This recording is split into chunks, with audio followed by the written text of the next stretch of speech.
Madame, Monsieur, quelle que soit votre position géographique, bonjour, bonsoir. 20 ans, c'est le temps qu'il a fallu à l'Iran pour ramener le monde au bord du précipice nucléaire. 20 ans de négociations, 20 ans de sanctions, 20 ans d'accords signés, puis déchirés, de lignes rouges tracées, puis ignorées. 20 ans pendant lesquels Téhéran a poursuivi méthodiquement un seul et unique objectif, se doter d'une capacité de frappe conventionnelle si massive et écrasante que plus aucune puissance mondiale n'oserait jamais s'attaquer à son programme nucléaire. Barack Obama a tenté la voie diplomatique. Trump, lors de son premier mandat, a choisi la pression maximale. Biden a voulu rouvrir le dialogue. Aucun n'a résolu le problème. Et aujourd'hui, c'est Donald Trump de retour à la Maison-Blanche qui décide de franchir le pas que tous ses prédécesseurs ont refusé de franchir. C'est dans ce contexte que les journalistes de Fox News ont obtenu un accès rare et exclusif à Marco Rubio, le secrétaire d'État des États-Unis, à bord d'Air Force One en route vers Pékin. Un entretien sans filtre,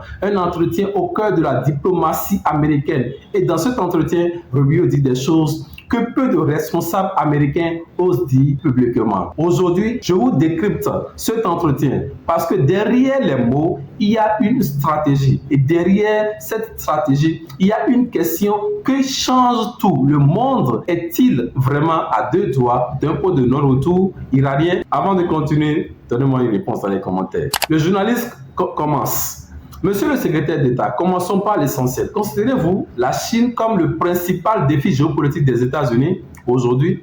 Il répond sans aucun doute, c'est notre défi géopolitique le plus structurant et probablement la relation internationale la plus complexe que nous ayons jamais à gérer. La Chine est une puissance immense en croissance constante avec des intérêts qui entreront inévitablement en conflit avec les nôtres. Mais éviter la guerre, préserver la stabilité, gérer ces divergences sans basculer dans la confrontation, c'est précisément le travail de la diplomatie. Il existe des domaines où nos intérêts divergent profondément et il existe d'autres où la coopération est non seulement possible, mais nécessaire. Nous ne pouvons pas nous permettre de tourner le dos à ces opportunités. Le président Trump a une vision très claire des choses. Il est America First et le président Xi Jinping est naturellement China First. Ce n'est pas une surprise, c'est la logique même des relations internationales. Chaque nation agit dans l'intérêt de son propre pays. La diplomatie fonctionne mieux quand on accepte cette réalité plutôt que de prétendre qu'elle n'existe pas. Là où nos intérêts convergent, on coopère. Là où ils s'opposent, on négocie. Et là où ils sont totalement irréconciliables, on dit clairement ce qu'on pense. Le journaliste continue. Et justement, sur l'Iran, c'est un exemple de divergence totale avec Pékin. Il répond, l'Iran est l'exemple parfait d'une ligne rouge absolue. Le régime iranien veut l'arme nucléaire. Le monde, sous la direction du président Trump, répond jamais. Il n'y a pas de compromis possible sur ce point. Aucun. Et voilà ce qui rend ce voyage à Pékin particulièrement important. Parce que la Chine entretient des liens économiques et diplomatiques avec Téhéran que nous ne pouvons pas ignorer. Un pétrolier chinois a été touché dans le détroit d'Ormuz ces derniers jours. Probablement pas intentionnellement de la part de l'Iran, mais cela s'est produit. Et cela illustre à quel point la situation est volatile, dangereuse et susceptible de déraper. Nous avons présenté aux Chinois un argument en 3 points. Premièrement, une grande partie du commerce chinois transite par le Golfe Persique. Instaurer un système où certains navires passent et d'autres non est une logistique cauchemardesque et les incidents récents le prouvent. Deuxièmement, la Chine dépend massivement de la stabilité énergétique de cette région. Toute perturbation majeure dans le Golfe fragilise directement l'économie asiatique tout entière.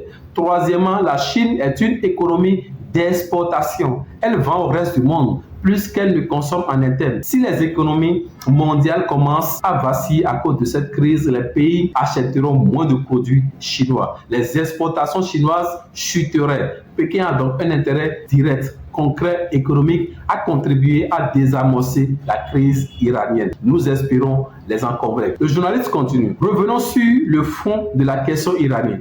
Pourquoi le président Trump a-t-il décidé d'agir maintenant? Beaucoup ont du mal à comprendre la logique stratégique. Il commence. Je vais être direct. Tous les présidents américains des 20 dernières années ont été préoccupés par le programme nucléaire iranien.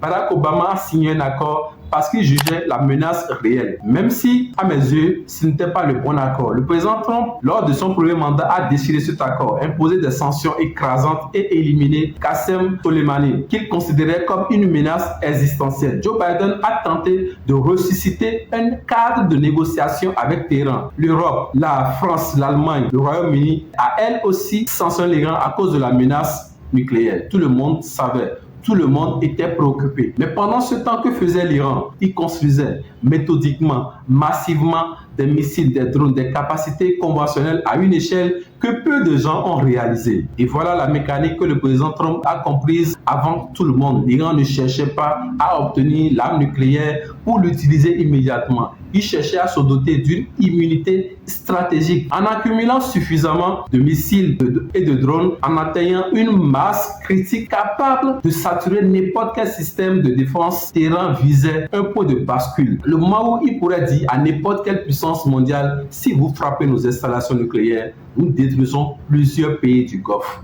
Avec des dessins massifs de drones et de roquettes impossibles à intercepter en totalité, plus personne n'aurait osé intervenir. L'Iran allait acquérir une protection militaire suffisante pour mener à terme son programme nucléaire en toute impunité. J'ai eu une conversation avec le président à ce sujet. Je lui ai demandé directement: allez-vous reprendre les bombardements? Sa réponse a été limpide: nous pourrions probablement détruire leur économie en 15 jours. Mais je ne peux pas laisser cette situation durer davantage. Ce n'est pas de l'impulsivité, c'est une lecture froide et lucide d'une menace qui approcherait d'un point de non-retour. Imaginez un monde où l'Iran posséderait l'arme nucléaire. Oubliez même le détroit d'Ormuz, oubliez la région. L'Iran pourrait prendre le monde entier en otage. C'est ce scénario que le président Trump a décidé d'empêcher, coûte que coûte. Et il avait raison de le faire. Certains avancent des théories complotistes que tout cela se ferait pour Israël, pour Netanyahou, pour satisfaire tel ou tel lobby. C'est une caricature qui insulte la réalité géostratégique. La question est simple. Face à un régime qui était à deux doigts d'acquérir une immunité militaire lui permettant de développer l'arme nucléaire en toute sécurité, le président Trump avait-il réellement le choix? La réponse, elle est non. Le journaliste poursuit. Sur la Chine, justement, au-delà de l'Iran, quels sont les autres grands dossiers de ce voyage? Et il répond: les droits de douane, le commerce, le vol de propriété intellectuelle, Taïwan, le fentanyl, ce sont les piliers de cette relation. Sur Taïwan, notre position est claire. Tout changement du statu quo imposé par la force serait inacceptable. La stabilité dans l'Indo-Pacifique n'est dans l'intérêt ni de la Chine, ni des États-Unis, ni du reste du monde. C'est le commerce. Nous ne pouvons pas continuer à dépendre à 100% d'un seul pays pour nos ressources stratégiques. Lorsqu'une nation dépend entièrement d'une autre pour ses besoins vitaux, elle devient vulnérable. Le président Trump est déterminé à rapatrier les capacités industrielles aux États-Unis et à diversifier les chaînes d'approvisionnement. Un minerai critique était rare. Sur la propriété intellectuelle, c'est un problème colossal. Une grande partie des avancées technologiques chinoises provient, il faut le dire clairement, du droit de propriété intellectuelle américaine. Cela doit être traité, mais il ne suffit pas de regarder dans le rétroviseur. Nous devons aussi rester à la pointe de l'innovation. Parce que voler des technologies vieilles de 5 ans n'aura plus aucune valeur si nous développons dès aujourd'hui les technologies qui domineront les 5 prochaines années. L'avance technologique est notre meilleure protection. Sur le fentanyl, c'est peut-être le domaine où la coopération avec Pékin est la plus immédiatement réalisable. Le système chinois a la capacité de servir beaucoup plus efficacement contre les réseaux de précurseurs chimiques et cela sauverait des dizaines de milliers de vies américaines chaque année. C'est un intérêt partagé réel. Le journaliste poursuit. Pour conclure, quelle est votre définition d'un succès pour ce sommet? Et il répond en disant: le simple fait de se parler directement constitue déjà une forme de succès. Les appels téléphoniques, les communiqués, les déclarations publiques, tout cela a ses limites. Lorsque les dirigeants se rencontrent en personne, lorsque moi-même je m'assieds avec le ministre des Affaires étrangères, lorsque Peter Pest rencontre son homologue à la Défense, on crée des canaux de communication. Des canaux de communication qui deviennent précieux au moment des grandes crises. Et dans un monde aussi instable que le nôtre, ces canaux valent de l'or. La Chine a un plan stratégique clair. Ses dirigeants croient qu'ils deviendront la première puissance mondiale. Ils exécutent cette stratégie avec discipline et méthode. Je ne cherche pas à empêcher l'ascension de la Chine, mais cette ascension ne peut se faire au détriment des États-Unis. de leur prospérité ou de leur vision du monde. C'est sur cette ligne de fond que se joue en réalité l'ensemble de la politique étrangère de cette administration. Les amis, alors, Trump avait-il raison d'agir? La réponse, aussi inconfortable soit-elle pour certains, est oui. Pas parce que la guerre est une bonne chose, pas parce que la force militaire est toujours la meilleure option, mais parce que face à un régime qui avait transformé sa trajectoire de survie en course vers l'immunité nucléaire, l'inaction était devenue le vrai danger. Chaque mois supplémentaire accordé à Téhéran était un mois de plus en plus pour atteindre ce point de bascule, celui où plus personne, ni Washington, ni Tel Aviv, ni Paris n'auraient pu intervenir sans déclencher une catastrophe régionale. Les présidents qui ont précédé Trump le savaient. Ils ont tous, à leur manière, repoussé l'échéance. Obama a négocié, Biden a tenté de renouer et l'Iran, lui, n'a jamais cessé de construire. Ce que cet entretien avec Marco Rubio révèle, c'est qu'une ligne a finalement été tenue. Pas par idéologie, pas par calcul électoral, mais parce que le coût de l'inaction avait fini par dépasser le coût de l'action. L'histoire jugera si c'était suffisant. Mais une chose est certaine, le monde ne pouvait plus se permettre d'attendre. Si vous avez aimé cette vidéo, merci de donner un like, de vous abonner à la chaîne et d'activer la notification pour ne manquer aucune de nos prochaines décryptages.